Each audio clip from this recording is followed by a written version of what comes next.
이제 대선이 104일 앞으로 다가왔습니다. 시시각각 변하는 대선 현장 상황 전해드리는 대선 상황실 시작합니다. 오늘은 여성폭력 추방 주간 첫날이자 유엔이 정한 세계 여성폭력 추방의 날이기도 합니다. 데이트 폭력으로 경찰 신변 보호를 받던 여성이 전 남자친구에게 살해당하는 사건 때문에 더 의미 있는 날이 됐습니다. 오늘 일부 대선 후보들도 이와 관련한 일정을 잡고 목소리를 더했습니다. 더불어민주당 이재명 후보는 예비역 여군들과 국내 성폭력을 주제로 간담회를 하고 외신기자클럽 토론회에서 외교정책에 대한 구상을 밝혔습니다. 국민의힘 윤석열 후보는 당 최고위원회에서 선대위 인선 발표했습니다. 저녁된 서울대에서 열리는 국민의힘 서울 캠퍼스 개강 총회를 찾아 대학생들과 대화합니다. 정의당 심상정 후보는 여성폭력 관련 공약을 발표했습니다.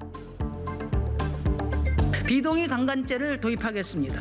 스토킹 피해자 보호법을 제정하고 모든 성폭력 피해자에 대한 확고한 지원 체계를 마련하겠습니다. 저는 대통령이 되는 즉시 성폭력과 전면전에 나설 것입니다. 네, 이번 주 내내 여의도를 뜨겁게 달군 이슈 선거대책위원회, 그러니까 선대위입니다. 이재명, 윤석열 두 후보 모두 이 일 잘하는 장인들을 골라서 드림팀을 만들고 싶은 마음 다르지 않겠죠. 그런데 이 일 잘하는 것만으론 부족합니다. 이 손발이 척척 맞는 사람, 말 안 해도 내 속내를 아는 사람을 선대위 전면에 내세우기 위한 여정 아주 험난합니다. 그래서 오늘의 키워드 친정체제로 뽑았습니다. 국민의힘이 김종인 전 비대위원장 영입을 놓고 삐걱대는 틈을 타 민주당은 전열을 재정비하고 있습니다. 어제 주요 정무직 당직자들이 일괄 사퇴를 하면서 이재명 표 선대위에 힘을 실었는데요. 이 속도감 있게 후속 인사를 발표했는데 당 살림살이를 총괄하는 사무총장을 이 후보 최측근인 김영진 의원이, 이 전략기획위원장은 강훈식 의원이 맡았습니다. 사무총장은 당의 돈줄을 쥐고 조직을 관리하는 자리입니다. 내년 대선 직후 열리는 지방선거 공천권에도 영향을 미칠 수가 있습니다. 그래서 보통 3선 이상의 중진이 맡아왔는데 이 재선 사무총장 그야말로 파격입니다. 김영진 의원은 이 후보와 중앙대 동문입니다. 2017년 대선 경선 때도 이 후보를 도운 이 원조 이재명계 3인으로 분류됩니다. 네, 강훈식 의원은 이재명계로 분류되진 않았지만 이 선대위가 꾸려진 뒤 정무조정실장으로 합류하며 이 후보를 그림자처럼 수행하고 또 정무적인 조언을 해왔습니다. 민주당에서 손꼽히는 전략통입니다. 이 후보 친정체제가 구축되는 건데 대변인 설명 들어보시겠습니다. 국민의 뜻에 따라 선대위를 유능하고 기동력 있게 쇄신하겠다는 이재명 후보의 의지를 뒷받침하기 위함입니다. 오늘 본격적으로 선대위 개편의 신호탄을 알리는 것과 동시에 이 후보가 외적인 변화를 줘서 눈길을 끌었습니다. 이 머리카락을 검게 염색하고 등장한 겁니다. 이 후보는 2020년 4월부터 이렇게 희끗희끗한 머리를 유지해왔습니다. 경기도지사로 코로나19에 대응하다가 염색할 시간 없어서 흰머리 그대로 뒀다고 합니다.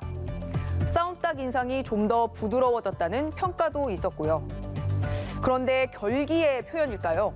어젠 완전히 달라진 민주당을 보여주겠다고 큰절했고 오늘은 달라진 외양 보여줬습니다. 이 후보 측에 물어보니 변화와 쇄신을 강조하기 위해서 머리색을 더 어둡게 염색했다고 합니다. 네, 윤석열 후보는 일단 김종인 전 위원장을 뒤로 하고 친정체제 구축에 나섰습니다. 어젯밤 윤석열, 김종인 두 사람이 전격 회동했지만 김 전 위원장의 선대위 합류는 결정짓지 못했죠. 이렇게 밀고 당기기를 하며 3주가 흘렀습니다. 더 지체되면 리더십에 상처를 입게 될 상황에 놓이자 김 전 위원장을 위해 총괄 선대위원장 자리를 비워둔 채 선대위 인선 발표했습니다. 네, 경선에서 경쟁했던 원희룡 전 제주지사가 정책 총괄, 그리고 주호영 의원이 조직 총괄, 김성태 전 의원은 직능 총괄을 맡습니다. 이준석 대표는 상임 선대위원장과 홍보 미디어 본부장을 겸임합니다. 2030 남성에게 인기가 많고 온라인 여론전에 강한 강점을 살려서 1인 2역 하는 겁니다. 총괄특보단장엔 권영세 의원, 종합지원총괄본부장엔 권성동 의원이 임명됐습니다. 국민의힘 선대위에서도 윤 후보 중마고의자 최측근인 이 권성동 의원이 핵심 보직을 맡은 게 눈에 띕니다. 앞서 권 의원은 당 사무총장에 임명됐습니다. 여야 모두 대선 후보 최측근이 살림살이를 맡게 됐습니다. 이번 인선에 대한 윤 후보의 설명 들어보시겠습니다. 선거운동이 더 지체돼서는 좀 곤란하고 지금 1분 1초를 아껴가면서 우리가 이제 뛰어야 될 그런 상황이고 또 중도와 합리적 진보까지 아우르는 모습을 통해서 민주당과는 다른 모습을 보여드리고자 합니다. 네, 다음 달 6일 선대위 발족식을 데드라인으로 김종인 전 위원장이 합류할 여건을 더 숙성시키겠다지만 이 두 사람 사이 냉기가 흐릅니다. 보시겠습니다. 우리 김종인 박사님과 관련된 얘기는 제가 더 말씀을 안 드리는 게 좋을 것 같아요. 나는 밖에서도 돕겠다는 얘기 한 적도 없어요. 네, 조사기관에 따라 들쭉날쭉하지만 김종인 전 위원장의 밀당이 길어지면서 윤석열 후보의 컨벤션 효과가 점차 사그라들고 있다는 게 이번 주 여론조사에서 나타나는 공통적인 흐름입니다. 민심 상황판에서 살펴보겠습니다. 오늘 오전 나온 NBS 여론조사 결과입니다. 네, NBS 조사는 4개 여론조사 기관이 공동으로 하고 이 자동응답인 ARS가 아니라 조사원이 전화통화를 하면서 직접 묻는 전화 면접 방식이기 때문에 비교적 신뢰도가 높다는 평가받습니다.